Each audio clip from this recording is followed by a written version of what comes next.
Bryce,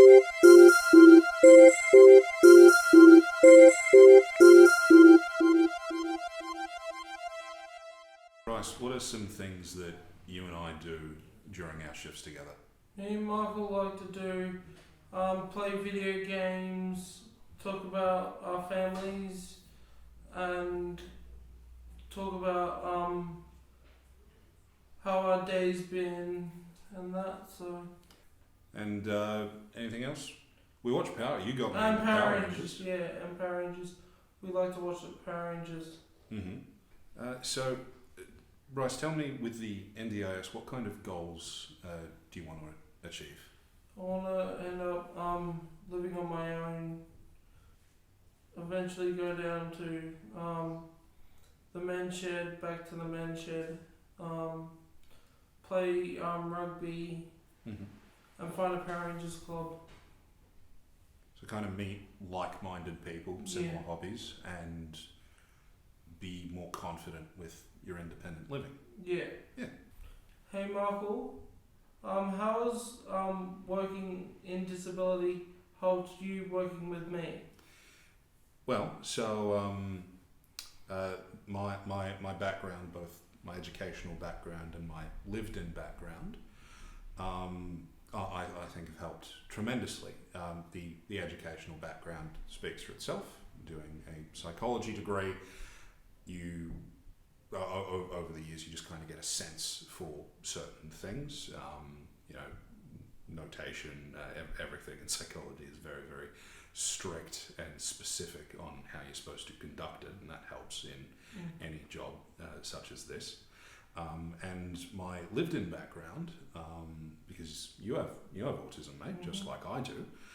So when I'm with you, and when I'm with some of my other clients who also have autism, and they have certain behaviours,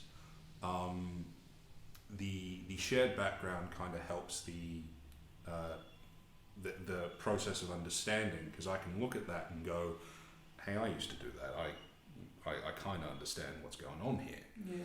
And yeah, so it makes communication and understanding, especially with a diagnosis such as autism, where communication is naturally harder for people, it makes it that much easier, and that helps in building rapport, and it kind of snowballs from there. Bryce, with your experience with all your different support workers, are there any tips or tricks you would recommend to people who want to become a support worker, and how they would do really well? Yeah. Just depending on the staff, just depending on what you like, pick just be careful how you choose your clients, because you might not like the client, but the client might like you. Just see how you go. Give them a chance, and at the end of the day, you might not know. You might become best friends at the end of the day. And what if mate, at the end of the day, you give it a fair shake and you don't like the client? What should you do then? Ask the office, what should I do? And they'll give you advice. Yep. And maybe as a worker you'll need to be taken off that client. Yeah. But that's okay. Yep. That's okay.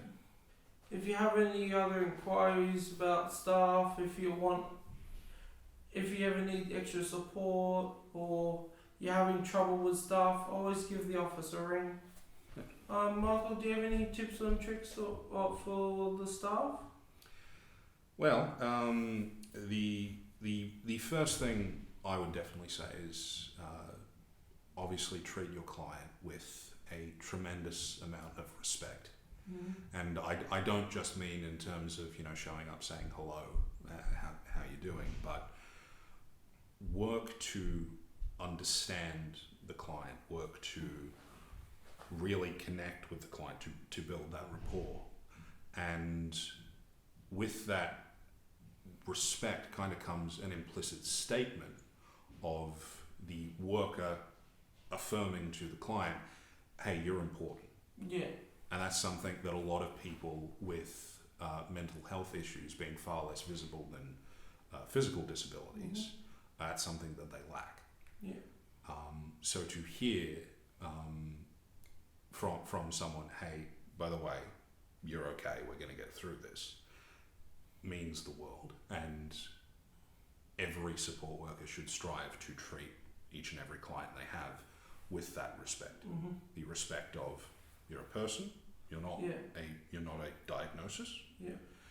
And to work to allow them to live as independently and as comfortably as they can. Yeah, so like as you're saying, like treat how you want to be treated.